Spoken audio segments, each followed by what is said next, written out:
The rain at Martha's Vineyard felt like ice, but Kelsey's voice was colder. She stood in the doorway of the grand estate, locking us out on the exact night of Dylan's memorial. Jordan pulled the velvet curtains shut from the inside, laughing as the heavy fabric blocked the warm light. Kelsey sneered through the cracked door, calling me a pathetic stalker who just wanted a handout. I didn't shed a single tear. I calmly wrapped my heavy coat around Angela, turned my back on the mansion, and walked away into the freezing storm. But 12 hours later, when I handed an old magnetic keycard to a local bank manager, her face went completely white. "Tell me, where are you listening to this from and what time is it?" "Ma'am," the bank manager whispered, staring at her monitor. "You need to see this right now." Her hands kept shaking violently. The bank manager stared at her computer screen as if a ghost had just materialized in the marble lobby. I stood perfectly still, my wet shoes sinking into the expensive carpet. I didn't ask her what was wrong. I had spent my entire life learning that panic never serves the powerless. The card in her trembling hand was a simple black rectangle with no corporate logo slipped into my pocket by a stranger months ago. Kelsey and Jordan had spent the entire morning plastering their grief across national television, claiming they were the sole heirs to a $35 billion empire. They thought locking Angela and me out in the freezing rain would erase us from existence. They were entirely wrong. The manager swallowed hard, her eyes darting from the glowing screen to my face. She stood up so fast her leather chair hit the mahogany wall behind her. She immediately ushered me into a private glass office, locking the heavy door behind us. The silence in the room was heavy, smelling of old paper and sheer panic. I sat down crossing my legs, my posture straight. I didn't cry. I didn't demand answers. I simply waited. When the manager finally turned the monitor toward me, the numbers on the screen didn't make sense at first. It was a digital ledger encrypted and sealed, showing a holding trust so massive it could buy the city of Boston twice over. And my name was the only one on it. But the money wasn't what made my chest tighten. It was the digital signature at the bottom of the legal document, Dylan's signature. The man Kelsey had just buried with a grand theatrical display of fake tears. For 30 years, I had watched Angela shrink into herself, terrified of the shadows, terrified of her own faded memories. Kelsey thought she held all the cards because she held the keys to the marble mansion. But she didn't realize that true power isn't a house. True power is a legally binding, irreversible document. I looked at the manager, my voice completely flat, completely void of the desperation Kelsey always expected from me. I asked for a printed copy, notarized and sealed. The manager scrambled to comply, her fingers fumbling over the keyboard. I watched the printer spit out the pages that would systematically dismantle Kelsey's entire world. No screaming, no violence, just ink on paper, cold and absolute. I folded the documents carefully, placing them inside my leather bag. I stepped back out into the freezing rain, calculating my next move. I didn't need to shout to be heard. I just needed to let them dig their own graves. The door clicked shut. The smell of old parchment and binding glue had always been my absolute sanctuary. I am a senior document restorer at the Boston Historical Archive. My daily life was a quiet, meticulous routine of magnifying glasses, surgical scalpels, and preserving the truth hidden in fragile pages. I worked 14-hour shifts, often leaving the archive long after the streetlights flickered on. I didn't do it for the prestige or the titles. I did it because specialized care for early-stage dementia cost $8,000 a month. Angela's mind was slowly slipping away, her beautiful memories eroding like water damage on untreated paper. Angela never deserved the cruelty the world handed her. She spent my entire childhood jumping at every loud knock on the door, working double shifts at roadside diners just to keep us off the radar. The wealthy elites of this city had spent decades crushing people like her, viewing the working class as nothing more than disposable inconveniences. I learned early on to keep my head down to absorb their arrogance and to build an invisible wall of sheer competence. In the archive, I was respected.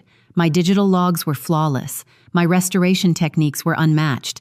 I didn't need their charity, and I certainly didn't need their validation. I unlocked the door to our small, dimly lit apartment. Angela was sitting by the window, staring at a blank television screen. Her hands were resting on her lap, holding a worn leather notebook she had kept hidden for 30 years. I took off my damp coat, hanging it on the hook, and walked over to her. I spoke softly, asking if she had eaten. She looked at me, her eyes cloudy for a fraction of a second, before recognizing my face. She smiled, a fragile, beautiful thing that made my 14-hour days entirely worth it. I sat beside her, gently opening the notebook. Inside, the pages were filled with faded grocery lists and old recipes, but tucked into the back cover was a single yellowed photograph. It was a picture of a young Angela smiling brightly, standing next to a man whose face had been deliberately scratched out. The only thing visible on the man's side of the photo was a silver pocket watch, its lid engraved with a broken compass.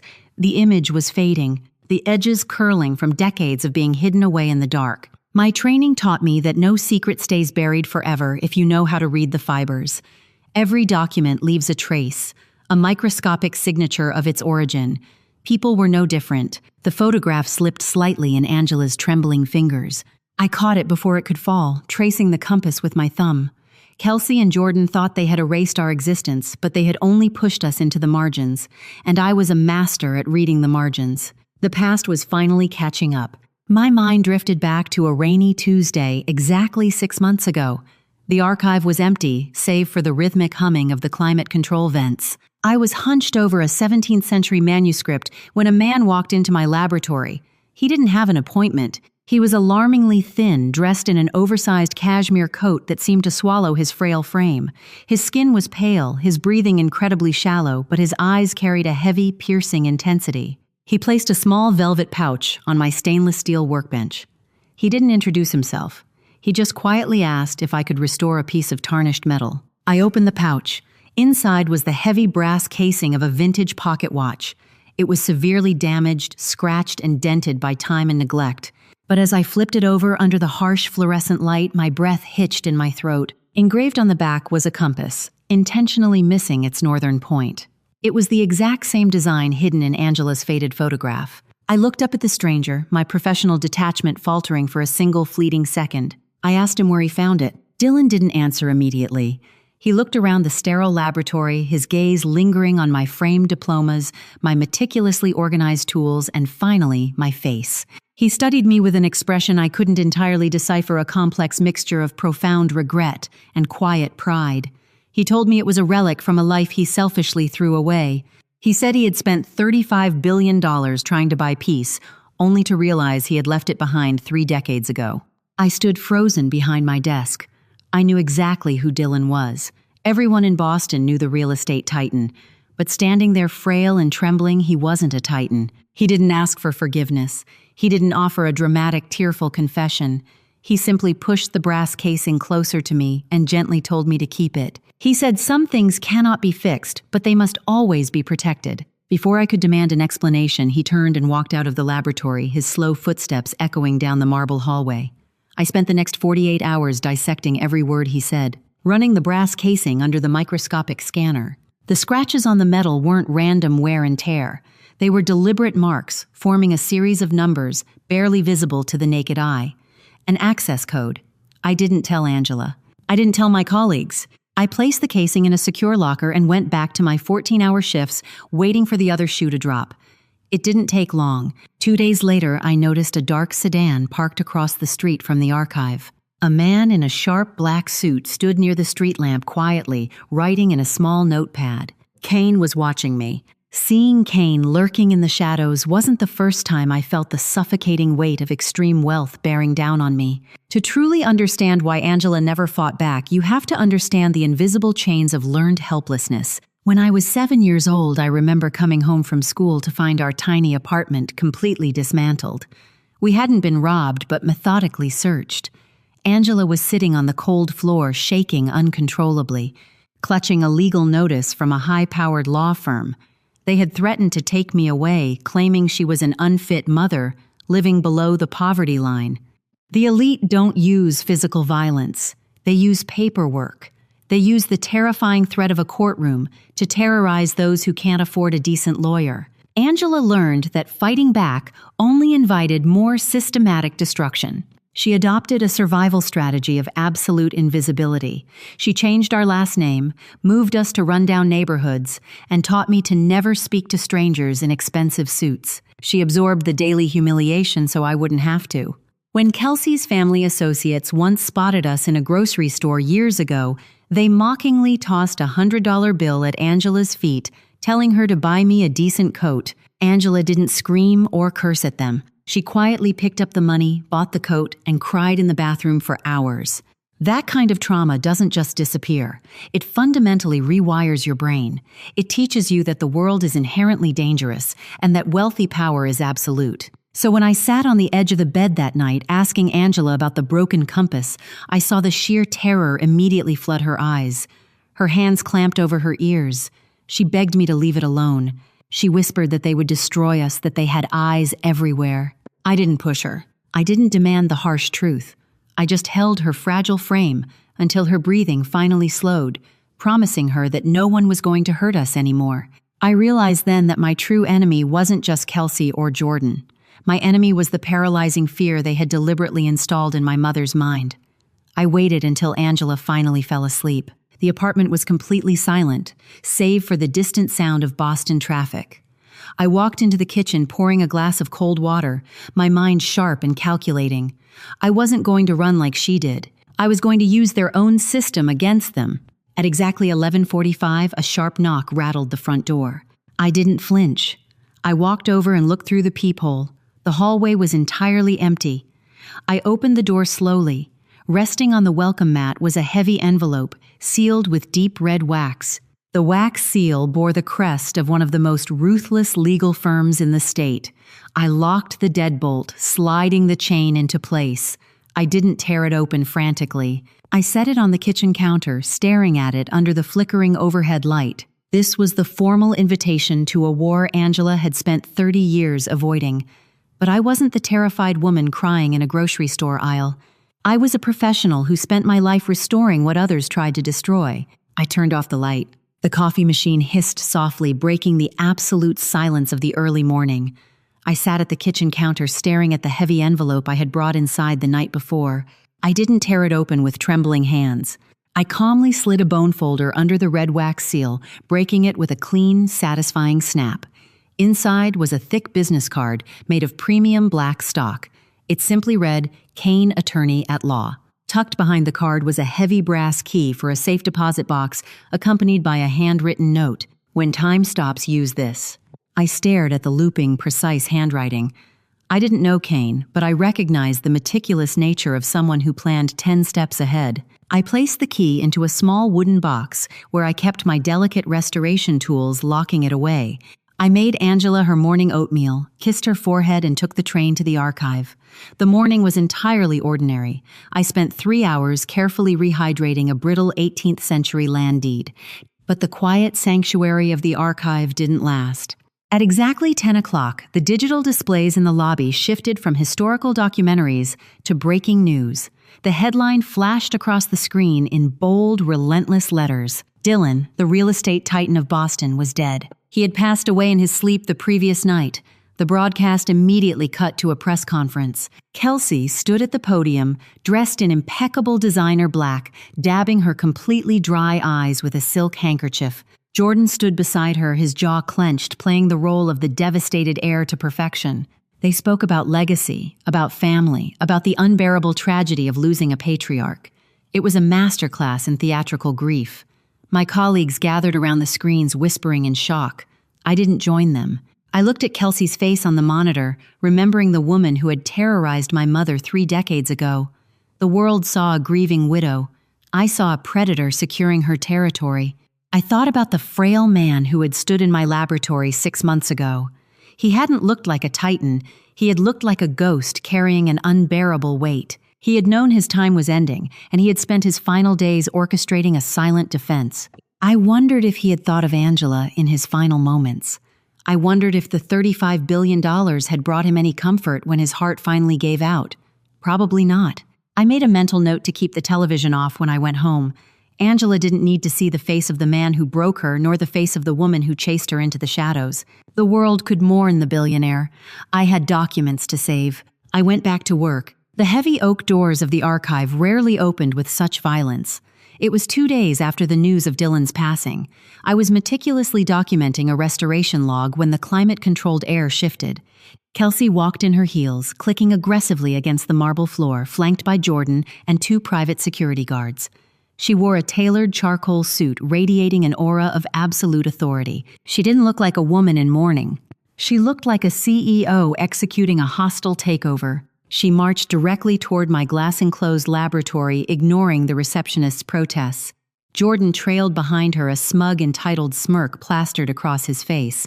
They didn't see me as a professional. To them, I was just a ghost from the past they needed to exterminate. I didn't stand up. I didn't flinch. I carefully placed a protective sheet over the document I was working on, secured my tools, and looked up at them through the glass before pressing the button to unlock the door. "Valerie," Kelsey said, stepping into the sterile room. Her voice was sharp, dripping with condescension. "We know he came here. We know about the watch." She reached into her designer handbag, pulled out a thick envelope, and tossed it onto my stainless steel workbench. It landed with a heavy thud. $50,000 in crisp, uncirculated bills spilled out slightly. Jordan leaned against the doorframe, crossing his arms. "Delete the visitor logs," Jordan demanded, his tone completely flat. "Erase any security footage from 6 months ago. Destroy whatever he gave you. You do that, and you get to keep playing with your little dusty papers. You don't, and we buy this entire building just to fire you." I looked at the money. It was more than I made in a year. It was enough to cover Angela's specialized care for 6 months. Kelsey smiled, mistaking my silence for submission. She thought poverty made people inherently obedient. She fundamentally misunderstood who I was. I picked up the envelope, gathered the loose bills, and neatly placed them back inside. I slid the package across the metal table, stopping at exactly 1 inch from her manicured hand. "Historical records don't have a price tag, Kelsey," I said, my voice barely above a whisper, yet carrying the absolute weight of the room, "and neither do I." Kelsey's fake smile vanished. Her eyes hardened into dark, venomous slits. She leaned over the table, her voice dropping to a dangerous hiss.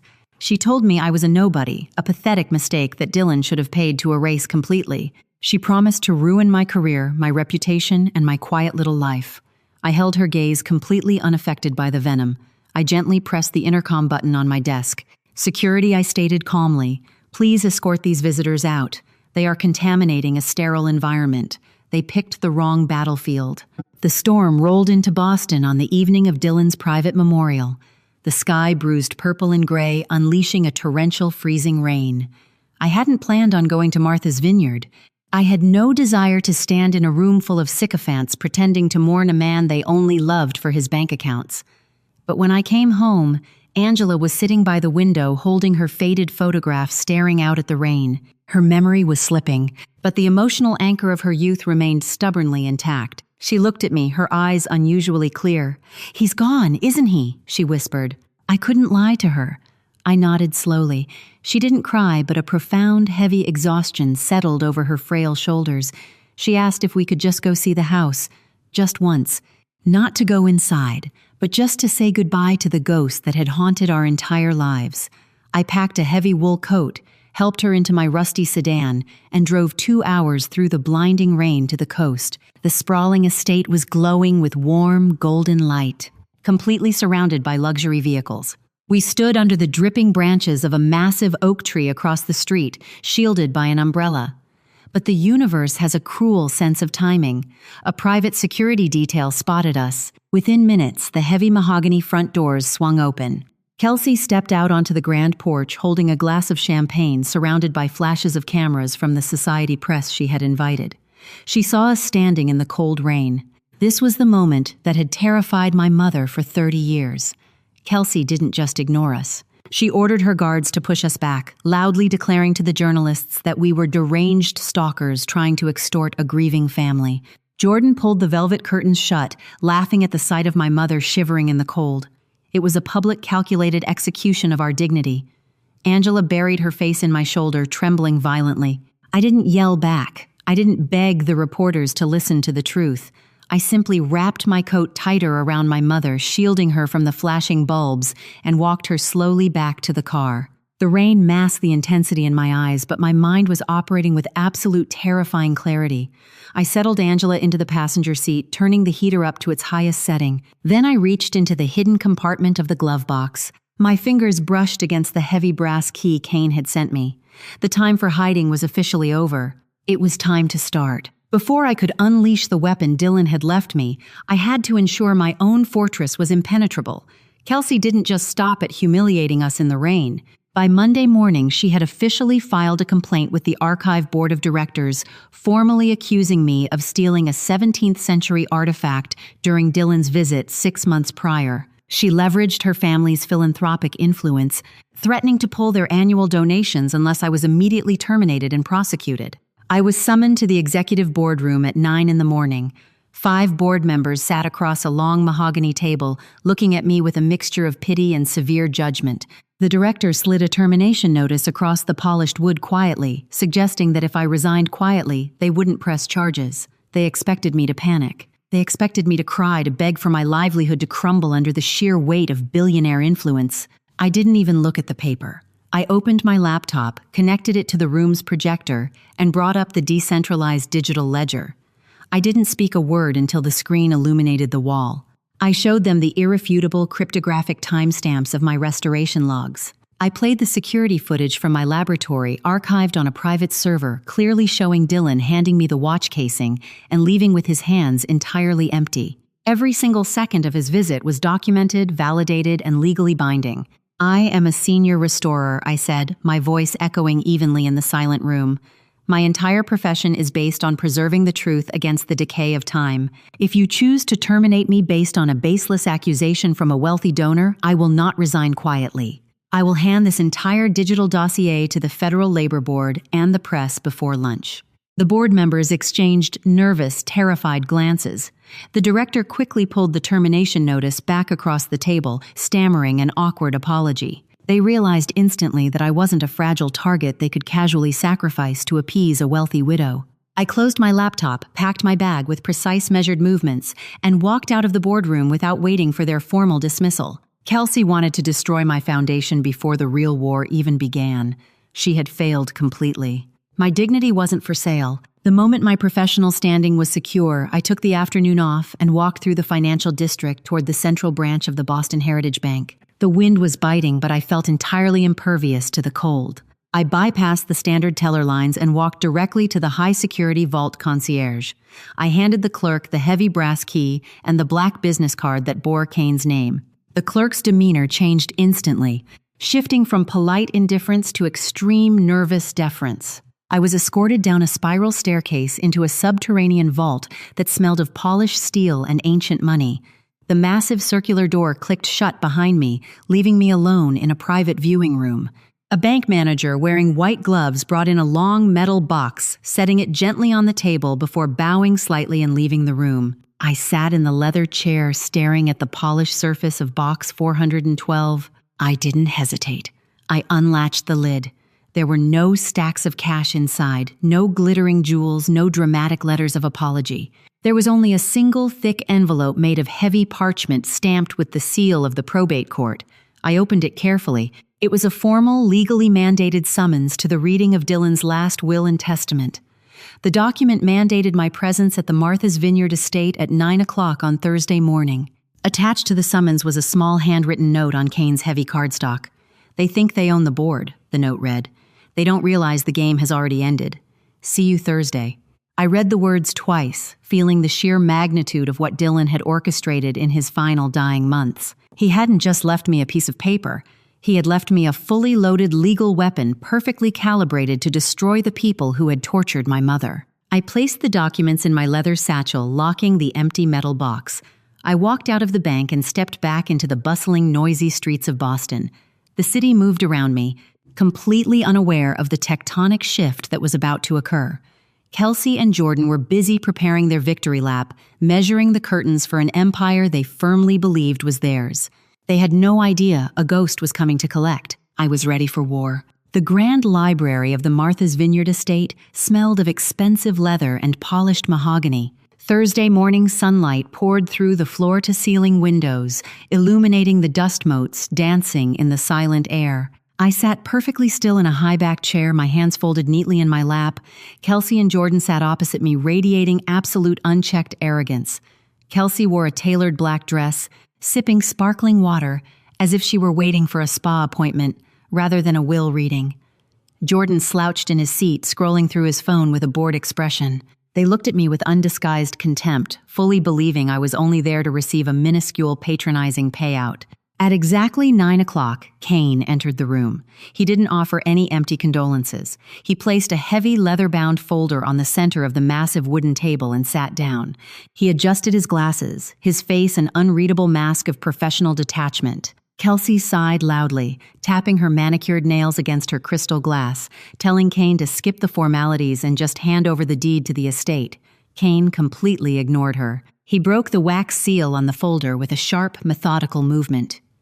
The room grew entirely quiet. Kane began to read the legal preamble, his voice deep and steady. Then he reached the distribution of assets. He read that Kelsey was to receive a trust fund of exactly $2 million. Kelsey's confident smile instantly vanished, replaced by a look of sheer, uncomprehending shock. $2 million was barely enough to cover the annual maintenance of her private yacht. Before she could open her mouth to protest, Kane continued. Jordan was left the collection of vintage cars housed in the Boston garage. Nothing else.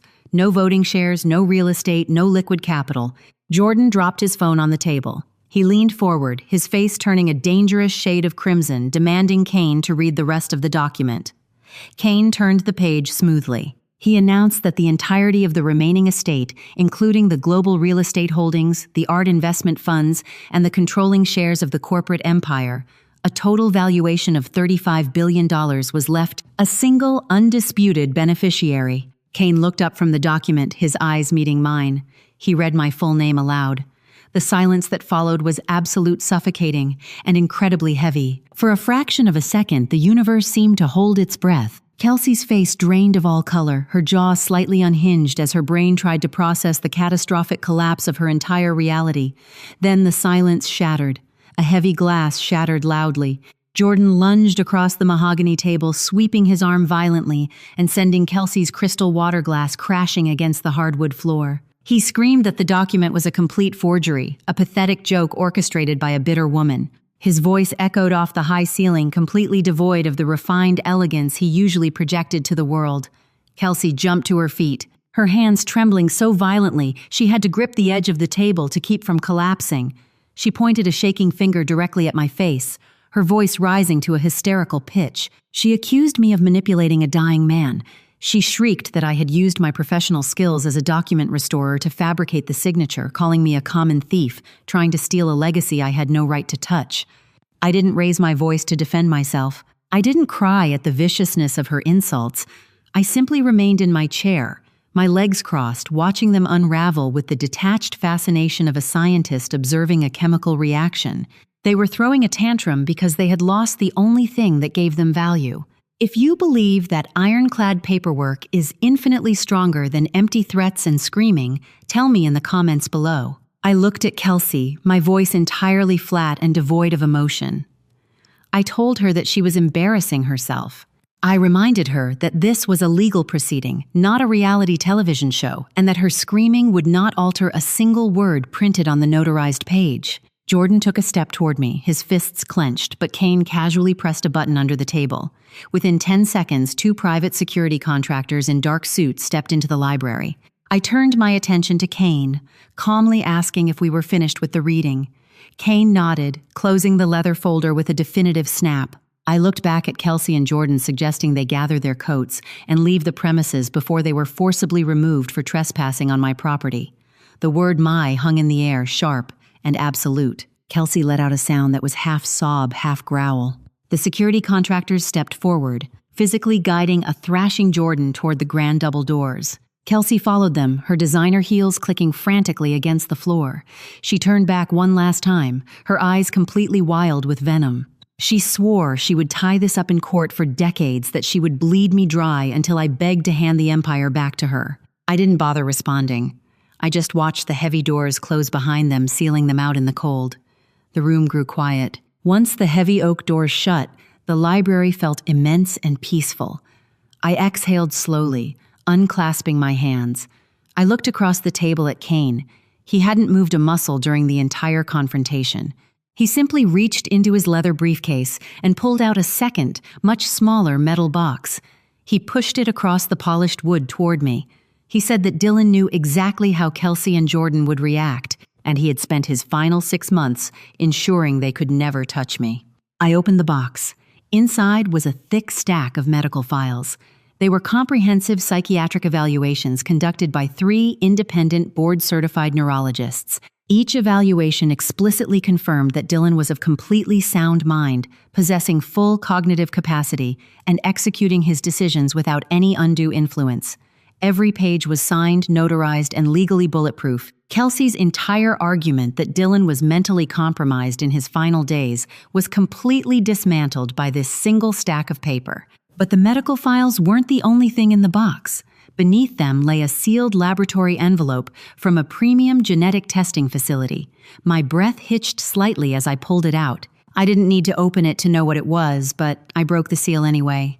It was a formal paternity test conducted months before Dylan even walked into my restoration laboratory. The results were highlighted in bold black ink, confirming a 99.8% biological match between Dylan and me. He had known.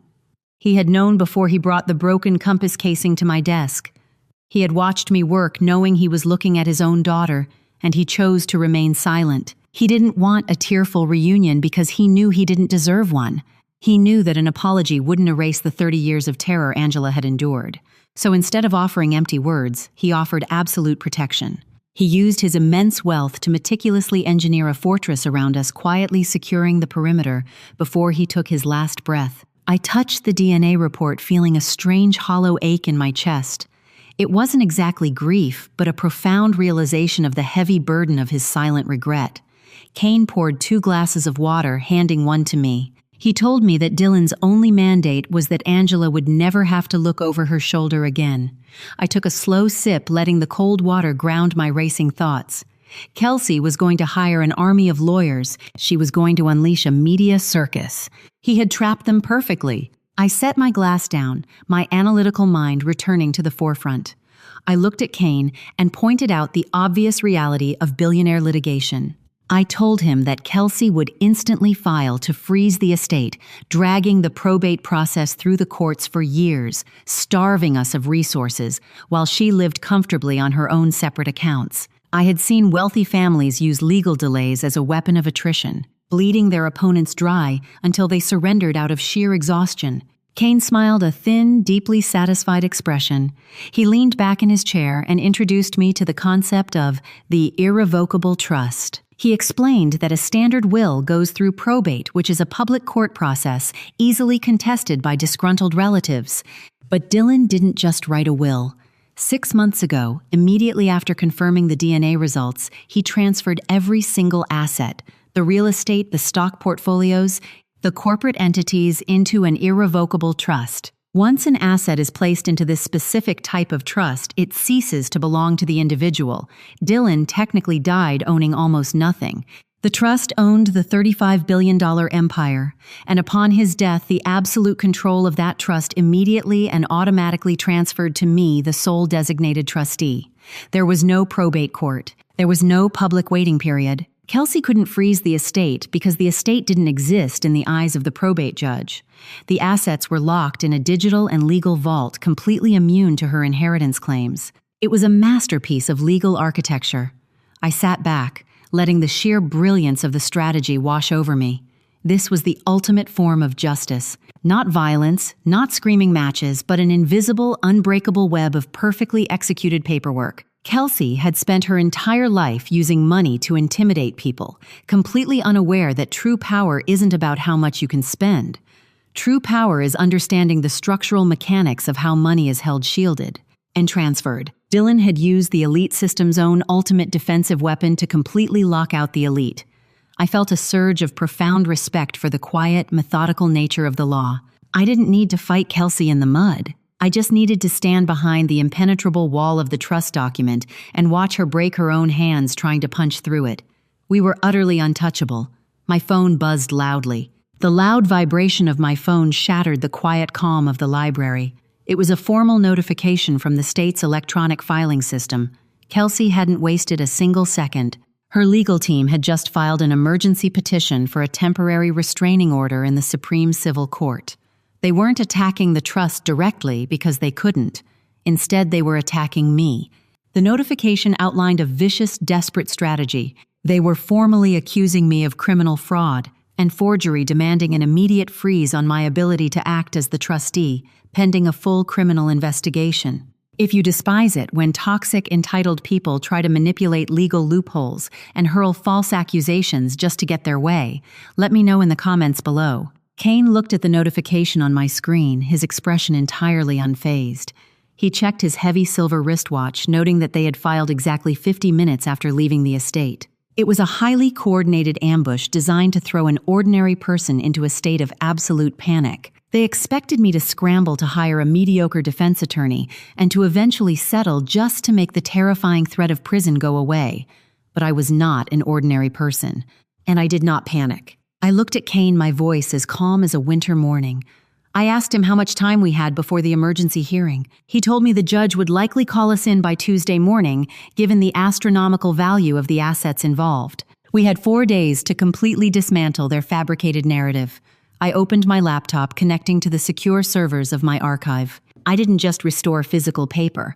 I understood the digital architecture of evidence. We spent the next 4 hours in the library, not screaming or worrying, but methodically assembling our counterstrike. We pulled the digital ledger of the notary public. We accessed the time-stamped video files Dylan had left with Kane. We built a timeline so flawlessly documented that it left absolutely zero room for interpretation. Kelsey wanted to play a game of shadows and lies, using her family's name to sway a judge. She was about to step into a courtroom against a woman who spent her entire life proving authenticity. We were absolutely ready. The imposing mahogany doors of the Supreme Civil Court felt like the gates to another world. Tuesday morning arrived with a bitter chill, but the courtroom itself was stifling, packed with reporters, minor shareholders, and curious onlookers hungry for a high society scandal. Kelsey and Jordan sat at the plaintiff's table, surrounded by a team of 6 highly paid corporate litigators in immaculate $1,000 suits. I sat at the defense table with Kane. We had exactly 2 file folders between us. Kelsey's lead attorney stood up immediately, launching into a theatrical, heavily rehearsed opening statement. He didn't just argue that the trust was invalid.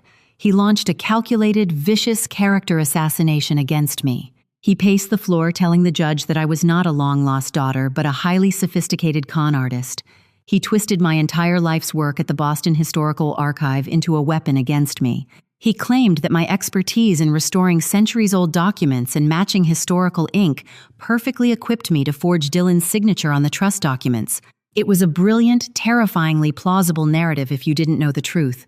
Jordan then took the stand, playing the role of the devastated, grieving son. He wiped his completely dry eyes, his voice breaking as he testified about how much he loved his father. He swore under oath that Dylan had been bedridden, severely confused, and entirely incapable of making coherent financial decisions during his final 6 months. He painted me as a predator who had somehow slipped into the estate, isolated a dying man, and stolen a $35 billion legacy right out from under a loving family. The murmurs in the gallery grew louder. Reporters furiously typed on their phones. Kelsey sat back in her chair, a faint, deeply satisfied smirk playing on her lips.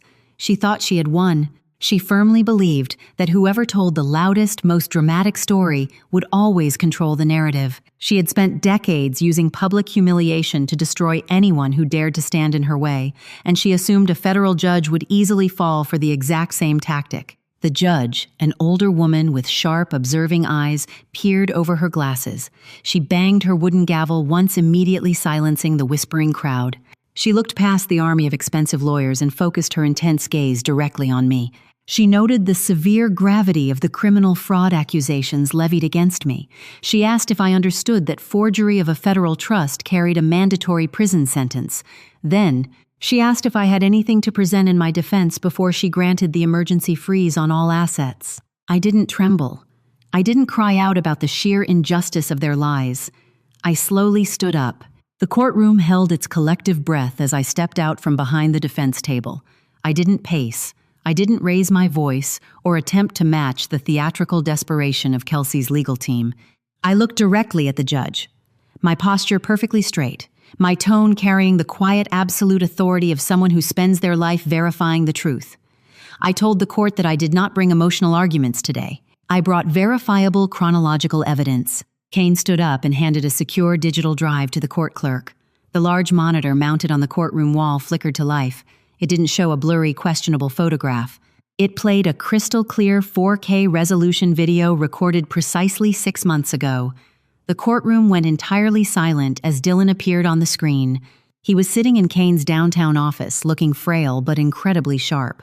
Beside him sat 3 independent board-certified neurologists. The video clearly captured Dylan stating his full legal name, his exact mental state, and his absolute uncoerced intention to transfer his entire empire into an irrevocable trust, naming me as the sole trustee. The video clearly showed him signing the heavy parchment, the neurologists adding their signatures as witnesses, and a federal notary stamping the seal. Kelsey's face instantly turned the color of ash. Her lead attorney frantically whispered to his associates, his confident demeanor completely shattered. But just as the gallery began to murmur in my favor, Kelsey's shock morphed into a chilling, desperate smile. She forcefully grabbed her lawyer's arm, whispering furiously into his ear, "If you absolutely despise that sickening moment when a toxic person tries to slither out of the truth by finding a dirty loophole, let me know in the comments below." The lead attorney suddenly stood up, shouting over the murmurs. He called a surprise expert witness to the stand, a man I recognized instantly. It was the man in the sharp black suit who had been lurking outside the archive months ago. He introduced himself as a premier digital forensics expert. Without hesitation, he testified that the video was a highly sophisticated deepfake. He claimed the pixel render rates around Dylan's hands were unnatural, insisting the entire recording had digital fabrication. He formally demanded the judge freeze all $35 billion for a minimum of 2 years pending a full federal criminal investigation. The courtroom erupted into chaos. Jordan smirked at me across the aisle, his eyes filled with pure malice. They thought they had brilliantly outmaneuvered us. They thought a fabricated expert could paralyze the truth just long enough to bleed me dry in legal fees. The judge raised her gavel, looking deeply concerned by the sudden technical allegations. I didn't panic. I didn't even blink. I simply turned my head slightly and nodded at Kane. Kane opened his briefcase. Kane didn't look at the fraudulent expert on the stand. He walked calmly toward the judge's bench, holding a single sealed document encased in a protective plastic sleeve. The courtroom, which had been buzzing with chaotic whispers, suddenly dropped into absolute heavy silence. Kane formally submitted the document into evidence, explaining that it was the certified electronic blockchain ledger from the federal notary public who witnessed the signing of the trust. Kane's voice cut through the tension like a surgical blade. He explained the fundamental mechanics of blockchain verification. The exact moment Dylan signed the trust, the notary uploaded the cryptographic hash of the video file to an immutable, decentralized server. Kane pointed out that a blockchain ledger cannot be altered, backdated, or forged by any technology currently existing on this planet. The digital timestamp proved with absolute mathematical certainty that the video was recorded and permanently sealed precisely 6 months ago, long before the concept of a deepfake could have been applied to this specific event. The dirty expert witness suddenly stopped breathing. The color completely drained from his face. Kane turned to him, his voice dropping to a dangerously quiet register. He reminded the witness that committing perjury in a federal court regarding an estate valued at $35 billion carried a maximum penalty of 20 years in federal prison. Kane then asked the expert very slowly if he wanted to reconsider his technical assessment under oath. The man physically crumbled. He looked at Kelsey, then at Jordan, and finally down at his shaking hands. In a stammering, terrified voice, he admitted into the microphone that he had never actually run diagnostic tests on the video. He confessed that Jordan had wired $200,000 into his offshore account just 48 hours ago to fabricate the deepfake testimony. A collective gasp echoed through the gallery. Kelsey screamed, demanding her lawyers do something, anything to stop the collapse. But her lead attorney physically stepped away from her, immediately recognizing the catastrophic liability of representing a client actively engaging in witness tampering and perjury. Jordan tried to stand up, his face pale with sudden, overwhelming terror, but two court bailiffs instantly moved to block the aisle. The judge slammed her wooden gavel down so hard the sound cracked like a gunshot. Her voice shook with absolute fury as she officially denied the restraining order, declared the irrevocable trust completely valid, and ordered the immediate detention of Jordan and the fraudulent witness pending criminal bribery. Charges. Kelsey collapsed back into her chair, her designer empire turning to ash in a matter of seconds. I didn't smile, I didn't gloat. I simply gathered my two folders, feeling the immense weight of 30 years of fear finally lift off my shoulders. The war was officially over. 3 months after the judge's gavel fell, the freezing rain of Martha's Vineyard had completely surrendered to a brilliant golden spring. I stood on the grand porch of the estate, but the heavy mahogany doors behind me were no longer locked. They were propped wide open, allowing the gentle ocean breeze to sweep through the hallways. The suffocating smell of cold money and polished leather was entirely gone, replaced by the scent of sea salt and fresh lavender. I didn't keep the corporate empire. I had zero interest in sitting in glass boardrooms fighting with aggressive shareholders. Within the first 30 days, I instructed Kane to fundamentally restructure the trust. We handed the daily operations of the real estate holdings to an independent, fiercely vetted board of directors. I liquidated the predatory venture capital funds and the offshore accounts. I didn't want to manage a kingdom built on ruthlessness. I wanted to dismantle it and build a sanctuary. The Martha's Vineyard estate was completely transformed. The dark velvet curtains that Jordan had once pulled shut to mock us were taken down, letting sunlight pour into every room. The mansion was now fully converted into a premier, fully funded care and healing center for seniors experiencing early-stage cognitive decline. We removed the luxury cars and replaced the garages with accessible gardens. The private security details were replaced by specialized nurses and compassionate therapists. I walked down the stone steps toward the cliffside overlooking the water. Angela was sitting on a sturdy wooden bench wrapped in a soft cashmere shawl. Her condition had progressed slightly. She often forgot what day it was, and sometimes she forgot the names of the nurses who brought her tea. But the most profound change wasn't what she had lost, it was what she had finally shed. The deep, paralyzing terror that had haunted her for 30 years was completely erased from her eyes. She no longer flinched when a door closed too loudly. She didn't look over her shoulder in a panic. She simply sat in the sunlight watching the waves crash against the rocks, her face entirely relaxed. I sat down next to her, gently taking her hand. She looked at me, her smile incredibly warm and completely free of shadows. She squeezed my fingers, leaning her head peacefully against my shoulder. Kelsey and Jordan had believed that $35 billion was a weapon meant to conquer and intimidate. But as I sat there listening to the rhythmic breathing of the ocean, I finally understood Dylan's silent gift. The money was never about buying power or exacting dramatic revenge. It was about buying absolute, impenetrable peace. It was about ensuring that the woman who had spent her entire life running would finally have a safe place to rest. I looked out at the endless blue horizon. We were finally safe. I rarely think about Kelsey or Jordan anymore. The news cycle eventually moved on, but not before documenting their complete and total collapse. Kelsey's socialite friends abandoned her the exact moment her bank accounts were frozen. She was forced to vacate her luxury penthouses, her entire identity crumbling without the heavy shield of billionaire wealth to protect her from the consequences of her own cruelty. Jordan remained in federal custody, his arrogance entirely shattered by the harsh reality of a lengthy prison sentence for witness tampering and bribery. They had spent their lives believing they were untouchable, completely failing to realize that true power doesn't come from volume or cruelty. It comes from the quiet, unshakable foundation of the truth. Dylan had spent his life chasing empires only to realize at the very end that his greatest legacy wouldn't be a skyscraper with his name on it. His greatest legacy was the invisible, unbreakable ledger he left behind to protect the people he had failed. People often romanticize the concept of bloodlines, insisting that you must always forgive your family simply because you share the same genetics. But DNA does not excuse abuse.